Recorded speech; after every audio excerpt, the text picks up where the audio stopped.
गोविन्दाय नमो नमः।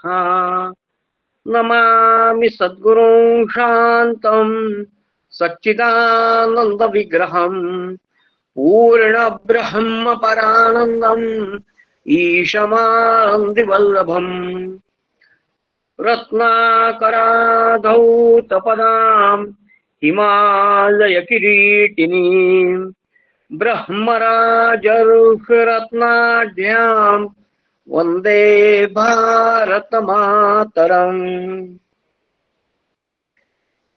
गोविन्ददेवं व्रतीनां वरिष्ठं लब्धप्रतिष्ठं हरिभक्तिनिष्ठं ज्ञानेऽग्रगण्यं कृतभूरिपुण्यं विद्वद्वरेण्यं सततं स्मरामि।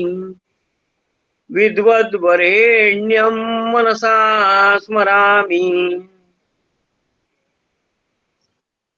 वसुदेवसुतं देवं कंसचाणूरमर्दनं देवकी परमानन्दं कृष्णं वन्दे जगद्गुरुं योगेशं सच्चिदानन्दं वासुदेवं व्रजप्रियं धर्मसंस्थापकं वीरं कृष्णं वन्दे जगद्गुरुं कृष्णं वन्दे जगद्गुरुं। जय श्री कृष्ण। जय श्री अपन कृष्ण। सर्व हम सभी लोग अत्यंत भाग्यवान हैं। इस महासंक्रमण युग पर्व में इस भरत भूमि पर हमने जन्म मनुष्य जन्म प्राप्त किया है और इस मनुष्य जन्म में हम ये उपक्रम जो श्रीमद् वाल्मीकि रामायण इसके मूल पाठ का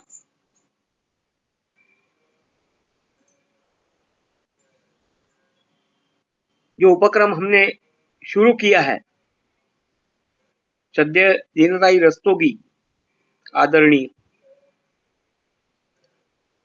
जो हमारी गुरु मावली है, उनके मुखारविंद से यह श्रीमद् वाल्मीकि रामायण का मूल पाठ होगा। रोज हम 8:30 बजे इस लिंक पर इस पाठ का वाचन का श्रवण का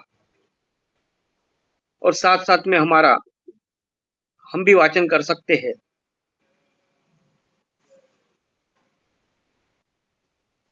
हमारी जो भी गलतियां होती है वो सुधार सकते हैं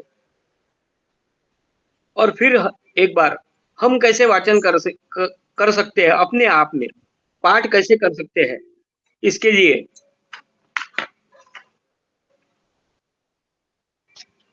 हमें चिंतन करके उस दिशा में आगे बढ़ना होगा। हम इसलिए भाग्यवान हैं कि ये सब इतने बड़े महापर्व में, महासंक्रमण युग पर्व जिसे हम कहते हैं, उस युग पर्व में जो हम आगे सब परिवर्तन होते हुए देख रहे हैं, सही दिशा में परिवर्तन होते हुए देख रहे हैं। ये दिशा इस भारत वर्ष को पिछले हजारों वर्षों में जो नहीं मिली थी वो अभी मिली है। वो दिशा किसी ने दिखाई है। तो युधिष्ठिर ने जो प्रश्न का उत्तर दिया था संतोदिक, तो संतों ने ये दिशा हमें दिखाई है और उस दिशा में आगे बढ़ने के लिए हम सभी लोग प्रवृत्त हुए हैं, इसलिए हम भाग्यवान हैं।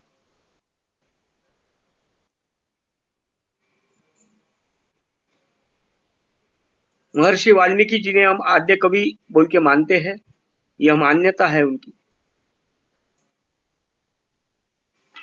उनका ये जो वाल्मीकि रामायण है, सबसे प्रथम काव्य इस धरती पर जो हुआ वो ये वाल्मीकि रामायण है, ऐसी इसकी मान्यता है। और ये वाल्मीकि रामायण का पाठ सद्य लीनाताई अनेक वर्षों से इसकी हम प्रतीक्षा कर रहे थे कि यह वाल्मीकि रामायण का पाठ सद्य लीनाताई के मुखारविंद से हम सुने कभी। वो योग अभी इस हनुमान जयंती के दिन इस महापर्व में हमें आया है। और साक्षात अयोध्या जी से हम आपसे वार्ता कर रहे हैं और यह उपक्रम की शुरुआत यहीं से हो रही है, ऐसा हम मान सकते हैं। प्रभु रामलला सरकार विराजमान है और वो रामलला सरकार के मानो आदेश से ही, साक्षात उनका ही आदेश प्राप्त कर श्रद्धेय हमारी दीनाताई इस उपक्रम को शुरुआत करेगी और हमें अभिभूत करेगी। मैं उनसे विनती करता हूं कि जो वाल्मीकि रामायण का पाठ है वो इस शुभ मुहूर्त पर, हनुमान जयंती के हम बोल सकते हैं, और हमारे आराध्य दैवत रहे इस भारत वर्ष के छत्रपति शिवाजी महाराज, जिन्होंने यही रामायण और महाभारत का श्रवण करते हुए अपने जिंदगी में, अपने आयु में, बहुत कम आयु रही उनकी, केवल 53 वर्ष की, हिंदवी स्वराज्य की स्थापना की। यही रामायण और महाभारत का पाठ बचपन से वे सुनते आए, इसी से प्रेरणा लेते आए हैं। और परम पूज्य स्वामी जी तो उन्हें साक्षात प्रभु रामचंद्र जी के बाद में किसी की तरफ हमें देखना है, वैसी जिंदगी हमें जीना है, तो छत्रपति शिवाजी महाराज का उदाहरण हमारे सम्मुख रखते हैं। तो ऐसे छत्रपति शिवाजी महाराज का पुण्य स्मरण भी आज ही के दिन होता है। और परम भक्त प्रभु राम जी के जो हनुमान जी है, उनका जन्मोत्सव भी आज है। तो ऐसे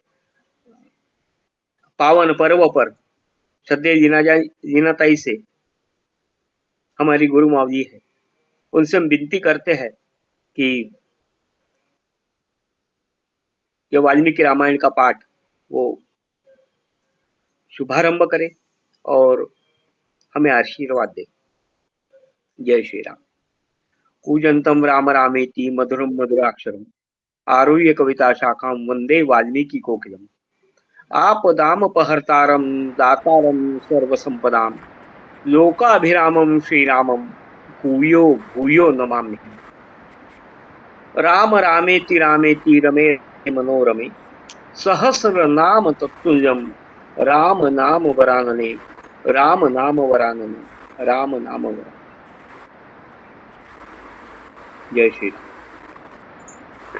जय श्री राम।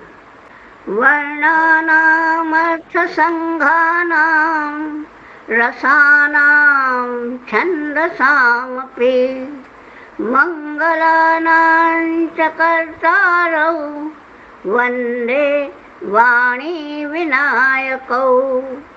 कूजन्तं राम रामेति मधुरं मधुराक्षरम् आरुह्य कविता शाखां वन्दे वाल्मीकि कोकिलम्। यस्य वेदमयी वाणी यस्य देवमयी तनुः यस्य ब्रह्ममयी दृष्टिः स गुरुः आतु मां सदा। कल्याणानां निधानं कलिमलमथनं पावनं पावनानां पाथेयं यन्मुमुक्षोः सपरिपरपद प्राप्तये प्रस्थितस्य विश्रामस्थानमेकं कविवरवचसां जीवनं सज्जनानां बीजं धर्मद्रुमस्य प्रभवतु भवतां भूतये रामनाम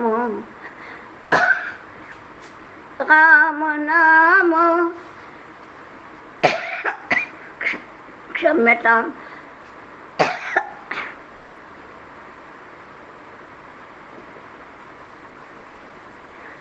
अधुना मङ्गलाचरणं जातम्। श्री सीतारामचन्द्राभ्यां नमः। श्रीमद्वाल्मीकीय रामायणं बालकाण्डं प्रथमः सर्गः।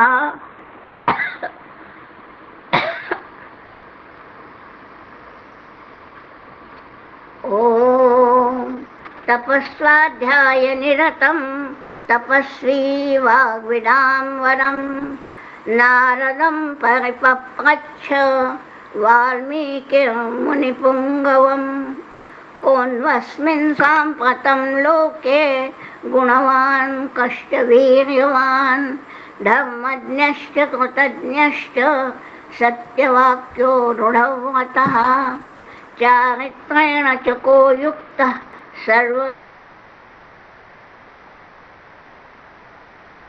समर्थश्च कश्चैकप्रियदर्शनः आत्मवान् को जितः क्रोधो द्युतिमान् को न सूयकः कस्य बिभ्यति देवाश्च जातरोषस्य संयुगे एतदिच्छाम्यहं श्रोतुं परं कौतूहलं हि मे महर्षे त्वं समर्थोऽसि ज्ञातुमेवं विधं नरम् श्रुत्वा चैतत्त्रिलोकज्ञो वाल्मीकिर्नारदो वचः श्रूयतामिति वाचा मन्त्रय प्रहृष्टो वाक्यमब्रवीत् बहवो दुर्लभाश्चैव ये त्वया कीर्तिता गुणाः मुने वक्ष्याम्यहं बुद्ध्वा तैर्युक्तः श्रूयतां नरः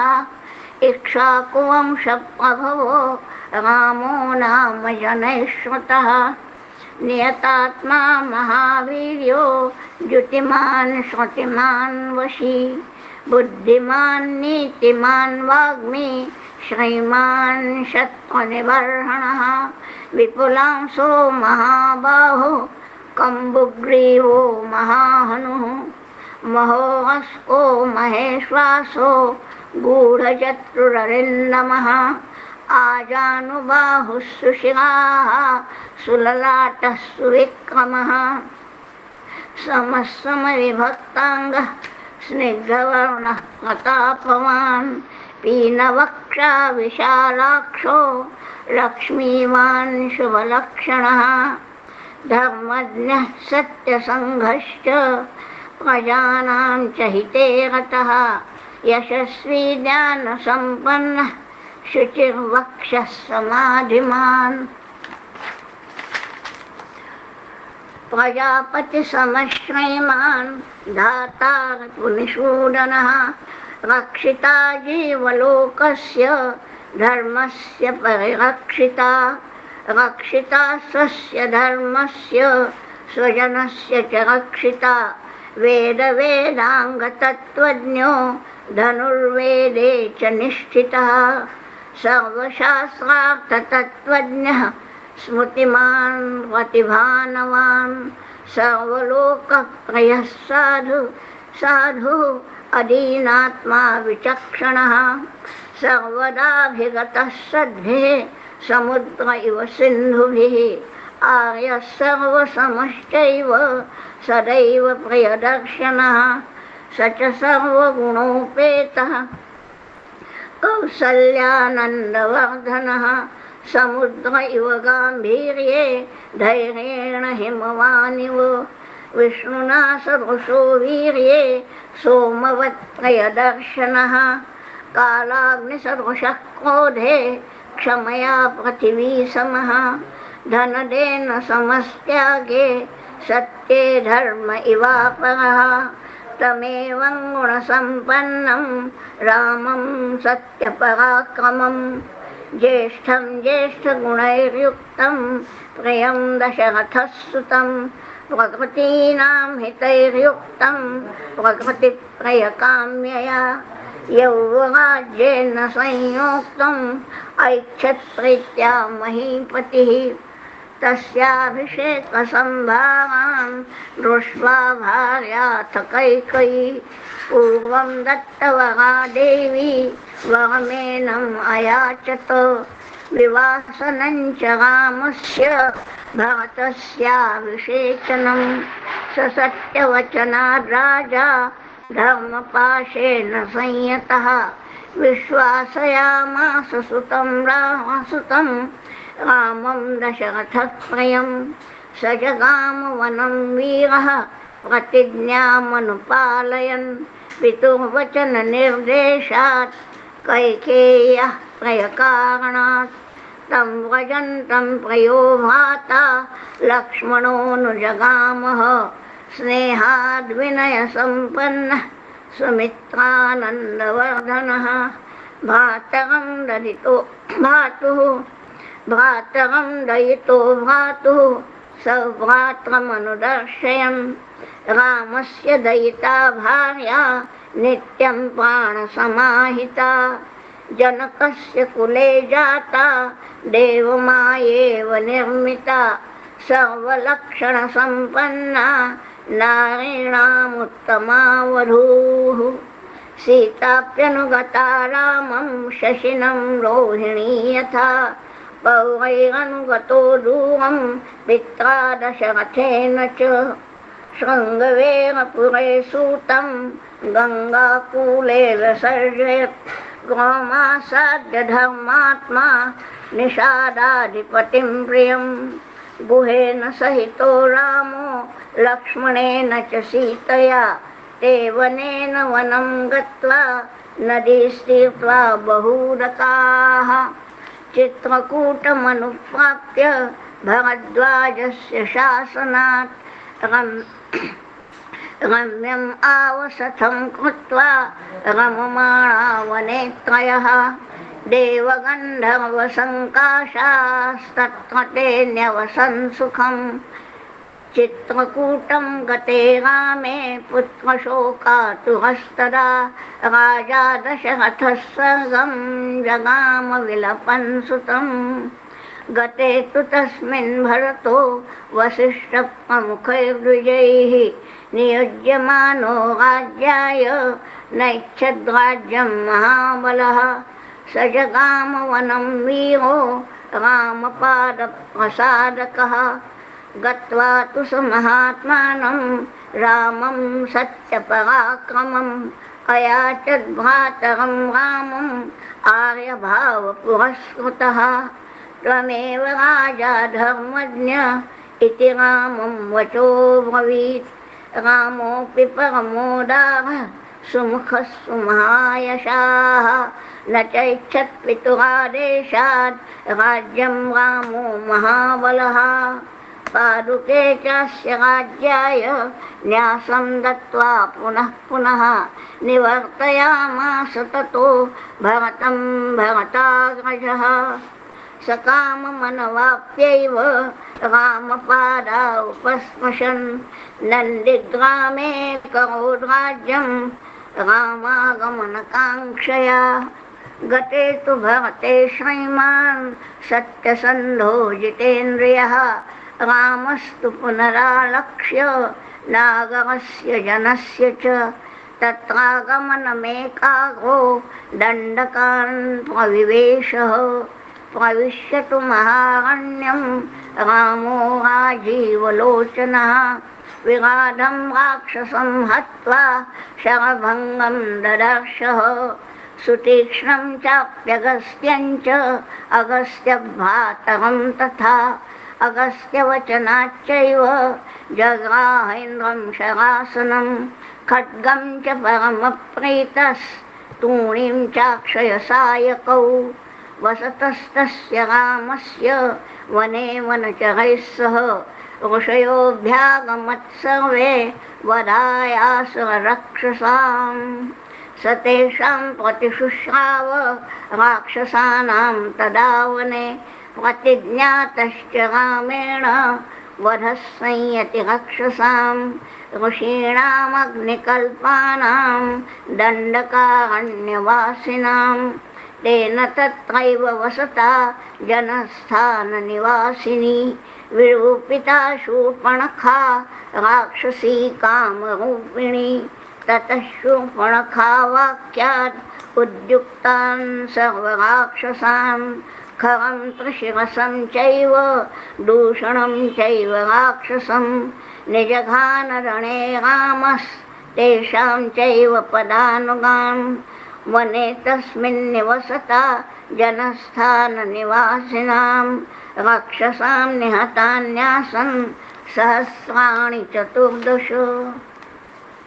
ततो ज्ञातिवधं श्रुत्वा रावणः क्रोधमूर्छितः सहायं वरयामास मारीचं नाम राक्षसं। वार्यमाणः सुबहुषो मारीचेन स रावणः न विरोधो बलवता क्षमो रावण तेन ते। अनादृत्य तु तद्वाक्यं रावणः कालचोदितः जगाम सह मारीचस्तस्याश्रमपदं तदा। तेन माया विना दूरम् अपवाह्य नृपात्मजौ जहार भार्यां रामस्य गृध्रं हत्वा जटायुषं। हतां श्रुत्वा च मैथिलीं राघवः शोकसन्तप्तो विललाप आकुलेन्द्रियः। ततस्तेनैव शोकेन गृध्रं दग्ध्वा वने सीतां राक्षसं सन्ददर्शः। कबन्धं नामरूपेण विकृतं घोरदर्शनं तं निहत्य महाबाहो ददाह गतश्च सः। स चास्य कथयामास शबरीं धर्मचारिणीं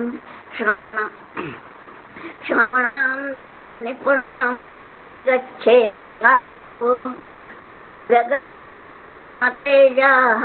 शबरीं शत्रुसूदनः।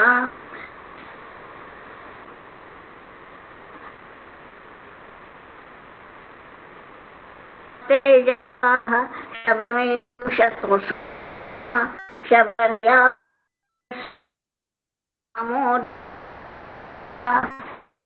पातीरेण संतोषेण दैवेण समागतः सुग्रीवाच्च तत्सव महाबल तस्तद्यथा वृत्तम् ग्रीवश्चापि तत्सर्वं मुक्त्वा रामस्य वानरः चकार सत्यं प्रीतश्चैवाग्निसाक्षिकं। ततो वा पत्रं रामावेदितं दुःखितेन च प्रतिज्ञातं च रामेण तदा वालिवधं प्रति। वालिनश्च बलं तत्र कथयामास वानरः सुग्रीवशङ्कितश्चासीत् नित्यं वीर्येण राघवे। राघव प्रत्ययार्थं तु कायमुत्तमं दर्शयामास सुग्रीवो महापर्वतसमम्।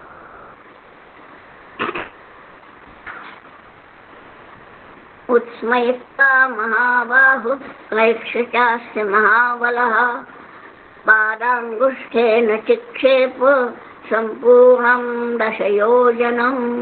बिभेत च पुनस्तालां सप्तैकेन महेशुना गिरिं वसतलरसातलं चैव जनयन् प्रत्ययं तदा। ततः प्रीतमनास्तेन विश्वस्तः महाकपिः जगाम गुहां तदा। ततो गर्जद्धरिवः सुग्रीवो हेमपिङ्गलः तेन नादेन महता निर्जगाम हरीश्वरः। अनुमान्य तदा तारां सुग्रीवेण समागतः निजघान च तत्रैनं शरेणैकेन राघवः। ततः सुग्रीववचनात् हत्वा वालिनमाहवे सुग्रीवमेव तद्राज्ये राघवः प्रत्यपादयत् स च सर्वं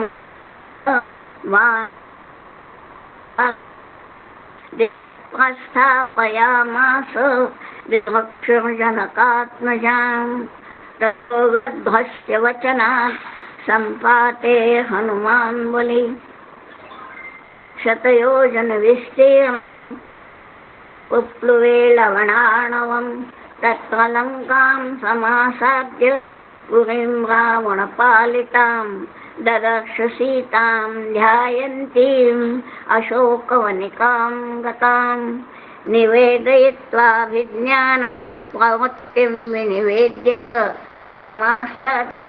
मासास्य च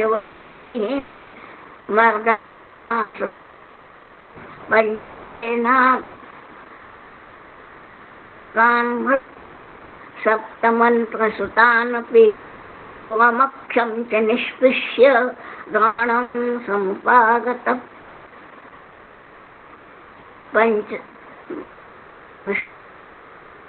सेनापकान् हत्वा सप्तमन्त्रसुतानपि शूरमक्षं च निष्पृश्य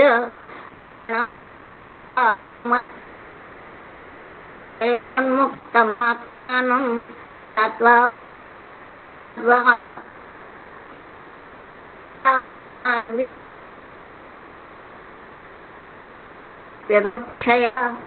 ततो मैथिलीं आय प्रणयमाख्यातुं पुनरायान् सोविज्ञ महात्मानं दक्षिणं निवेदयद् अमेयात्मा दृष्टा सीता तत्त्वतः तत्रैव सहितो गत्वा तीरं महोदधेः समुद्रं क्षोभयामास शरैरादित्यसन्निभैः दर्शयामास चात्मानं समुद्रसरितां पतिः समुद्रवचनाच्चैव नलं सेतुमकारयत् तेन गत्वा पुरीं लङ्कां हत्वा रावणमाहवे रामः सीतामनुप्राप्य परां व्रीडामुपागम् तामुवाच ततो रामः परुषं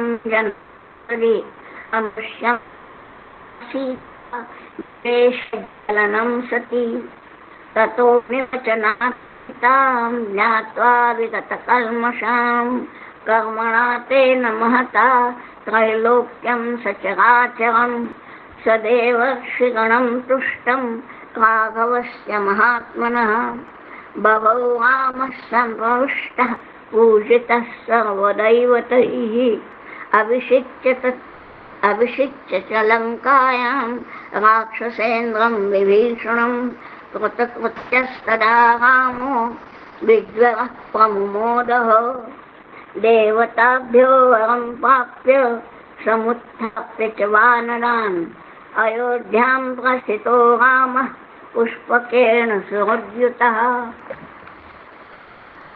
भरद्वाजाश्रमं गत्वा रामः सत्यपराक्रमः भरतस्यान्तिके रामो हनुमन्तं व्यसर्जयत् पुनराख्यायिकां जल्पन् सुग्रीवसहितस्तदा पुष्पकं तत्समारुह्य नन्दिग्रामं ययौ तदा नन्दिग्रामे जटां हित्वा भ्रातृभिः सहितो नगः रामः सीतामनुप्राप्य राज्यं पुनरवाप्तवान् भ्रष्टमुदितो लोकः तुष्टः पुष्टः सुधार्मिकः निरामयो ह्यरोगश्च दुर्भिक्षभयवर्जितः न पुत्रमरणं केचित् द्रक्ष्यन्ति पुरुषाः क्वचित् नार्यश्चा विधवा नित्यं भविष्यन्ति पतिव्रताः न चाग्निजं भयं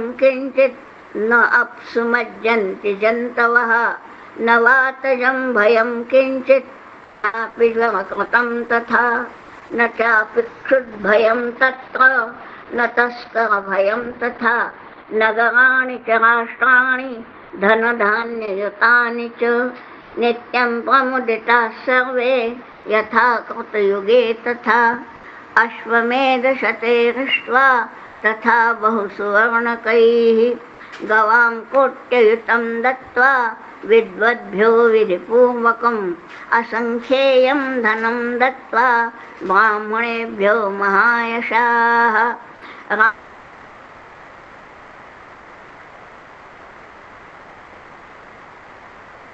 लोकेऽस्मिन् स्वे स्वे धर्मे नियोक्ष्यति दशवर्षसहस्राणि दशवर्षशतानि च रामो राज्यमुपासित्वा ब्रह्मलोकं प्रयास्यति इमं पवित्रं पापघ्नं पुण्यं वेदैश्च संमितं यः पठे रामचरितं सर्वपापैः प्रमुच्यते एतदाख्यानमायुष्यं पठन् रामायणं नरः सपुत्रपौत्रः सगणः प्रेत्य स्वर्गे महीयते पठन् विजो वागृषभत्वमीयात् स्यात् क्षत्रयो भूमिपतित्वमीयात् वणिज्जनः पुण्यफलत्वमीयात् जनश्च शूद्रोऽपि महत्त्वमीयात् इति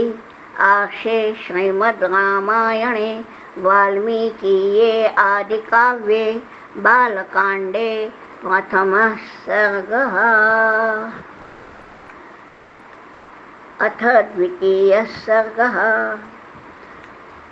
नारदस्य तु तद्वाक्यं श्रुत्वा वाक्यविशारदः पूजयामास धर्मात्मा सः शिष्यो महामुनिम्।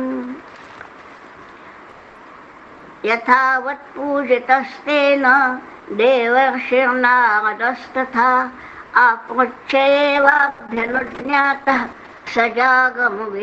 सजगाम विहायसं समुहूर्तं गते तस्मिन् देवलोकं मुनिस्तदा जगाम तमसा तीरं जाह्नव्यास्त्वविदूरतः स तु तीरं समासाद्य तमसायाः मुनिस्तदा दिव्यमाह स्थितं पार्श्वे दृष्ट्वा तीर्थमकर्दमम् अकर्दममिदं तीर्थं भरद्वाज निशामय रमणीयं प्रसन्नाम्बु सन्मनुष्यमनो यथा न्यस्यतां कलशस्तात् दीयतां वल्कलं मम इदमेवावगाहिष्ये तमसा तीर्थमुत्तमम्।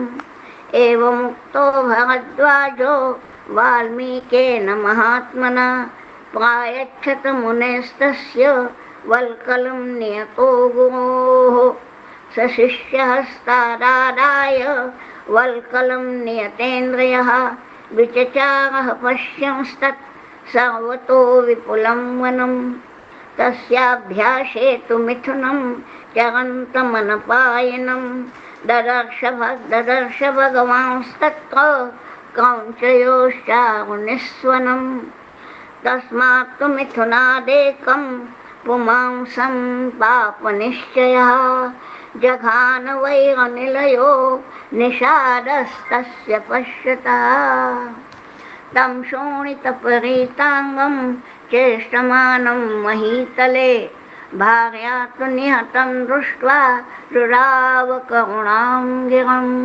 वियुक्ता पतिना तेन द्विजेन सहचारिणा ताम्रशीर्षेण मत्तेन पत्रिणा सहितेन वै तथाविधं द्विजं दृष्ट्वा निषादेन निपातितं ऋषेर्धर्मात्मनस्तस्य कारुण्यं समपद्यत ततः कारुण्यवेदित्वाद् अधर्मोऽयमिति द्विजः निशाम्य रुदतीं क्रौञ्चीम् इदं वचनमब्रवीत् मा निषाद प्रतिष्ठां त्वम् अगमः शाश्वतीः समाः यत्क्रौञ्च मिथुनादेकम् अवधीः काममोहितम् तस्येत्थं भगवतश्चिन्ता बभूव हृदि वीक्षतः शोकार्तेनास्य शकुनेः किमिदं व्याहृतं मया चिन्तयन् स महाप्राज्ञश्चकार मतिमान्मतिं शिष्यं चैवाब्रवीद्वाक्यम् इदं स मुनिपुङ्गवः पादबद्धो अक्षरसमः तन्त्रैलयसमन्वितः शोकार्तस्य प्रवृत्तो मे श्लोको भवतु नान्यथा शिष्यस्तु तस्य भवतो मुनेर्वाक्यमनुत्तमं प्रतिजग्राह सन्तुष्टस्तस्य तुष्टो भवन्मुनिः सोविवेकं ततः कृत्वा तीर्थे तस्मिन् यथाविधि तमेव चिन्तयन्नर्थम् उपावर्तत वै मुनिः भरद्वाजस्ततः शिष्यो विनीतश्रुतवान् गुरोः कलशं पूर्णमादाय पृष्ठतोऽनुजगामः सप्रविश्याश्रमपदं शिष्येण सदविष्टः चकारध्यमास्थितः आजगातो लोककर्ता स्वयं प्रभुः चतुर्मुखो महातेजः द्रष्टुं तं मुनिपुङ्गवम् वाल्मीकिरथतं दृष्ट्वा सहसोत्थाय वाग्यतः प्राञ्जलिः प्रयतो भूत्वा तस्थौ परमविस्मितः पूजयामास तं देवं पाद्य अर्घ्य आसनवन्दनैः प्रणम्य पृष्ट्वा चैव निरामयम् अथोपविश्य भगवान् आसने परमर्चिते वाल्मीकये ऋषये सन्दिदेशासनं ततः ब्रह्मणा समनुज्ञातः सोऽप्युपाविशदासने उपविष्टे तदा तस्मिन् साक्षाल्लोकपितामहे तद्गतेनैव मनसा वाल्मीकिर्ध्यानमास्थितः पापात्मना कृतं कष्टं वैरग्रहणबुद्धिना यत्तादृशं चारुरवं क्रौञ्चं हन्यादकारणात् शोचन्नेव पुनः क्रौञ्चीम् उपश्लोकमिमं जगौ पुनरन्तर्गतमना भूत्वा शोकपरायणः तमुवाच ततो ब्रह्मा प्रहसन् मुनिपुङ्गवम् श्लोक एवास्त्वयं बद्धो नात्र कार्या विचारणा यच्छन्दादेव ते ब्रह्मन् प्रवृत्तेयं सरस्वती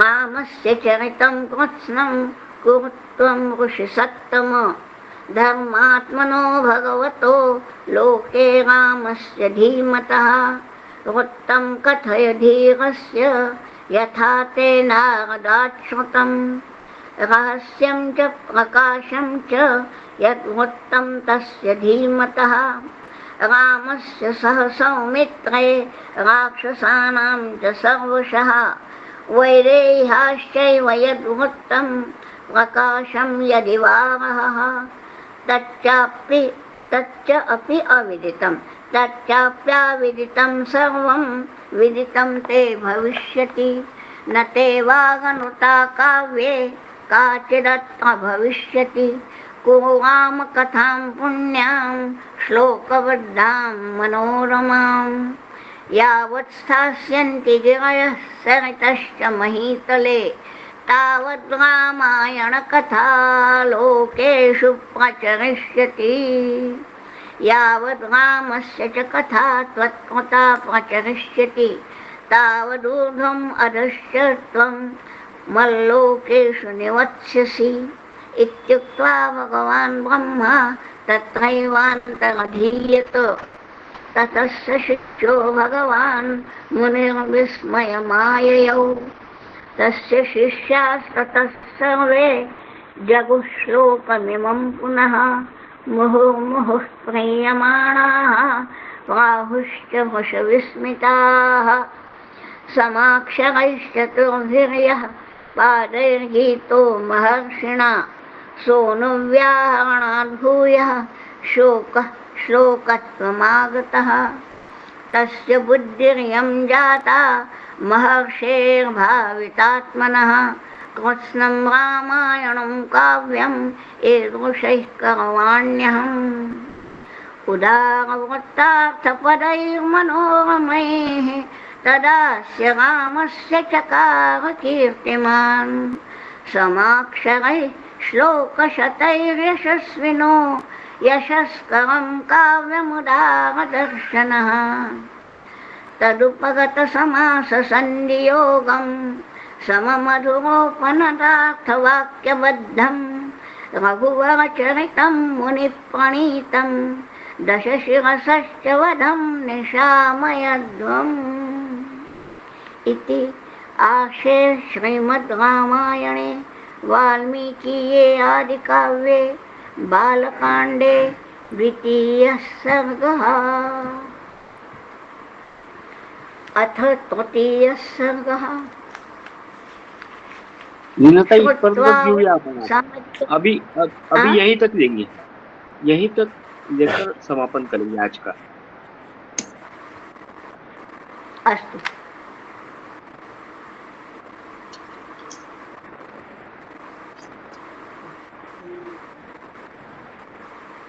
ऐसा ही श्रीमद् वाल्मीकि रामायण का पाठ प्रतिदिन 8:30 बजे यही लिंक पर अपने समूह में लिंक आएगी।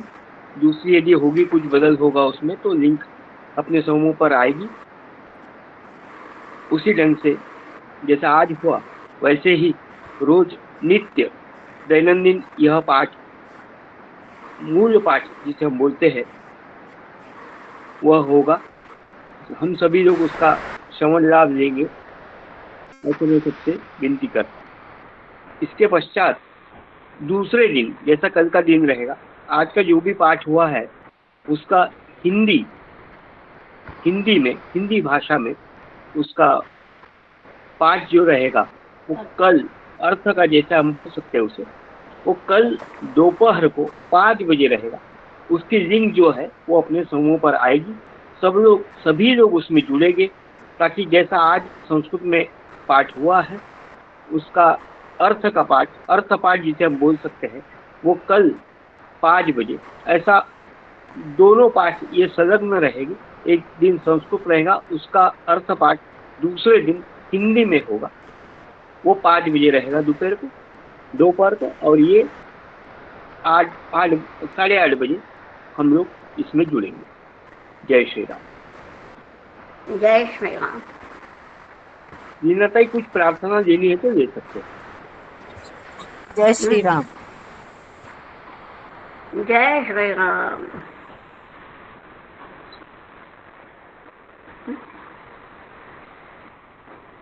राम रामेति रामेति रमे रामे मनोरमे सहस्रनाम तत्तुल्यम राम नाम वरानने राम नाम वरानने राम नाम वरानने। जय श्री राम। जय जय श्री जय श्री राम। जय श्री राम। जय श्री राम। जय श्री राम। जय श्री राम। जय श्री राम। जय श्री राम।